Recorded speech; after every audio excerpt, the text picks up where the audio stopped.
নমস্কার বন্ধুগণ, ছন্দা ছোট্ট রান্নাঘরে আপনাদের স্বাগত।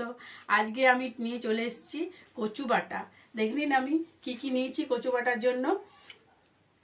এখানে কচু আছে, কচু, এখানে কাঁচা লঙ্কা, এটা হচ্ছে নারকেল, এটা কাগজি, নুন, তেল, সর্ষের তেল আর গোটা সর্ষে।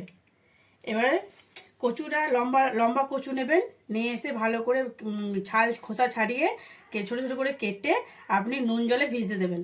তারপর ভালোভাবে এটাকে কচলে কচলে ভালো করে ধুয়ে যে কচুর যে লেড়াটা থাকে ওটা বার করে ফেলে দেবেন। তারপর নারকেলগুলো এরকম ছোটো ছোটো পিস করে কাটবেন যাতে বাটতে সুবিধা হয় আপনার। তারপর আসুন দেখি।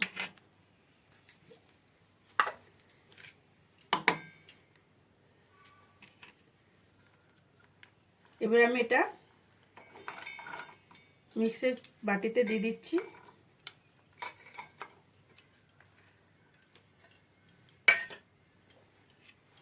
এর মধ্যে আমি নুনও দিয়ে দেবো।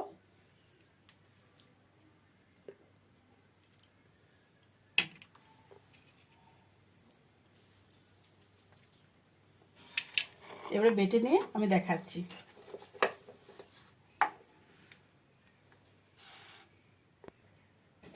দেখুন বাটা হয়ে গেছে আমার কচু আর ওই ইয়েগুলো সবগুলো মিলিয়ে। এ দেখুন একটু গোটা গোটা নেই, একদম মসৃণ করে বাটা হয়েছে। তারপরে এবার আমাদের দেখাচ্ছি।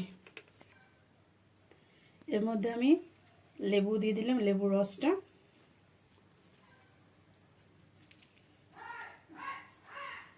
এবারে সরষের তেল দিয়ে দিচ্ছি। আমি লেবুর বীজগুলো তুলে নিচ্ছি। এবারে এটাকে ভালো করে মেখে নেব। বন্ধুরা, এটা গরম ভাতের সাথে খুব সুন্দর লাগে, আপনারা খেয়ে দেখবেন এবং লাইক, কমেন্ট আর সাবস্ক্রাইব করে দেবেন। আর আপনারা কি করে খান, কি কি দিয়ে আমাকে জানাবেন।